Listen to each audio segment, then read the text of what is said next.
ခရစ်တော်၌ချစ်ရတဲ့မိဘညီကိုမောင်တို့အများအားလုံးမင်္ဂလာပါဒီနေ့မှာဘန်ကောက်မြို့မှာရှိကြတဲ့ယုံကြည်သူမိဘညီကိုမောင်တို့များအတွက်သတင်းကောင်းလေးတစ်ခုနဲ့သတင်းလေးတစ်ခုကိုမျှဝေချင်ပါတယ်ဒါကတော့ International Miracle Maker ဘန်ကောက်အသင်းတော်ဟာယခုလက်ရှိမှာခမ်းမအသက်မှာစတင်ပြီးတော့ဝတ်ပြုကိုးကွယ်နေပြီပဲဖြစ်ပါတယ်ဒီနေရာကိုကျွန်မအားလုံးနဲ့မိတ်ဆက်ပေးချင်ပါတယ်ဒီနေရာကတော့ဘတ်ချာဘူရီမြို့မှာရှိတဲ့ City Link Tower ရဲ့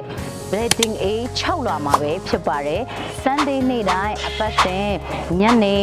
နနာရီတိုင်းမှာဖခင်ရဲ့မျက်မှောက်တော်ထဲမှာအတူတကွအားရပါရဝတ်ပြုကိုးကွယ်လက်ရှိပါတယ်အသစ်တော် prophet ပြုချက်တွေအသစ်တော်နှုတ်ကပတ်တော်တွေကိုခံယူရင်းနဲ့ဒီနေ့လူမြောက်များစွာအတွက်တကယ်ကောင်းကြီးဖြစ်စေတဲ့ဒီနေ့ဝတ်ပြုကိုးကွယ်ခြင်းမှာဒီနေ့တင်နဲ့တင်မိသားစုတွေတင်ရဲ့မိတ်ဆွေတွေညီကိုမောင်နှမတွေအားလုံးလာရောက်ပါဝင်နိုင်ဖို့ရန်အတွက်ကျွန်မဒီနေရာကနေအားလုံးကိုဖိတ်ခေါ်ချင်ပါတယ်တကယ်လို့တင်ဟာနေရာအခက်ခဲကြောင့်တင်မသိဘူး